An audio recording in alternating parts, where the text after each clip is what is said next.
Standby, Super Balita sa Umaga Nationwide. Standby!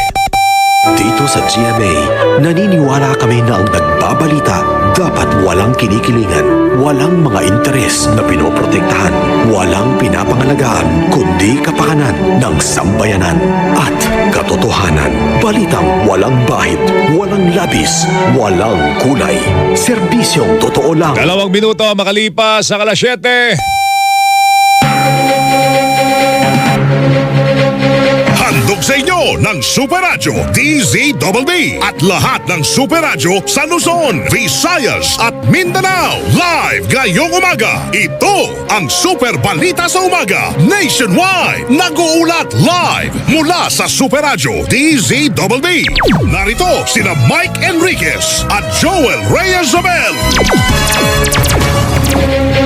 Miyerkules po ngayon, 13 sa buwan ng Setyembre, taong 2023. Sa ating mga headlines, pamahagi ng fuel subsidy sa mga pampublikong transportasyon.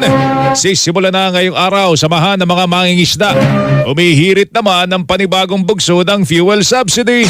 Pangulong Bongbong Marcos birthday wish na maging maayos na ang sektor ng agrikultura. Ipinatutupad na price ceiling sa bigas dapat nang bawiin sa lalong madaling panahon dahil wala itong magandang idudulot ayon kay dating Finance Undersecretary Shelo Magno. Magnitude 6.3 na lindol na itala sa Dalupiri Island sa Calayan, Cagayan. 4 na bata na iulat na nasaktan. Mga mangingisda sa Zambales takot nang magtungo sa Scarborough Shoal dahil sa pambubuli ng China Coast Guard.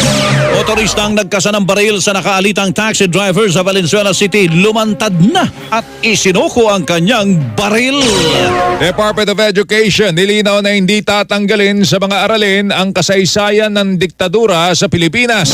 7 taong gulang na batang babae patay matapos bugbugin ang sariling ama dahil sa pinakailamang sukli. Suspect patuloy na tinutugis. Super Balita sa Umaga Nationwide. Bantay Panahon. Namataan ang namumong sama ng panahon sa layong 610 kilometro silangang bahagi ng Itbayat dyan naman sa Batanes.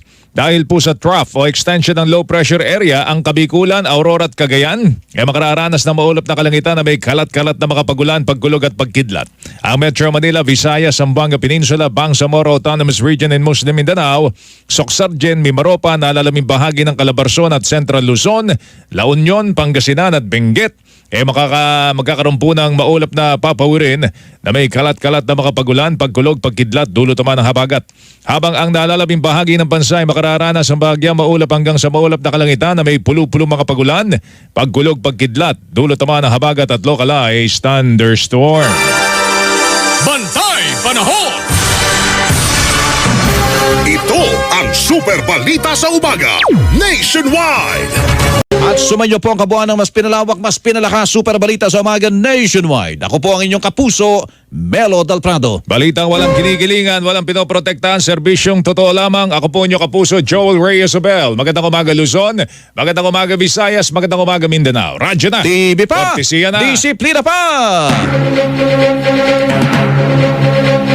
Super Balita sa Umaga Nationwide mula sa pinakapinagkakatiwalaang network sa buong Pilipinas, ang GMA. Mabuhay ang Pilipinas! Ay, pahabol na bati naman para kay Tessie Pangan tsaka kay Baby Rivera. Tessie Pangan, Baby Rivera, nanonood sila sa atin ngayon. Salamat po sa inyong patuloy na pagsubaybay. Ang oras po natin, 1 minuto makalipas sa alas 8 ng umaga. Standby, saksi sa Double B.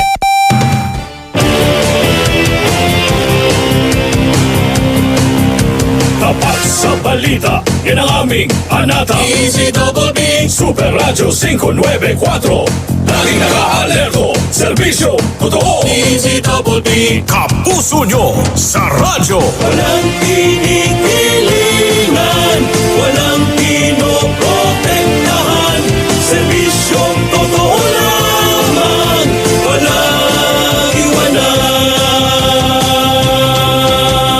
May paninindigan, matatag, maaasahan. DZBB Super Radyo 594. Kapusong Pilipino, lahat Super Radyo. DZBB serbisyong totoo. Walang kinikilingan, walang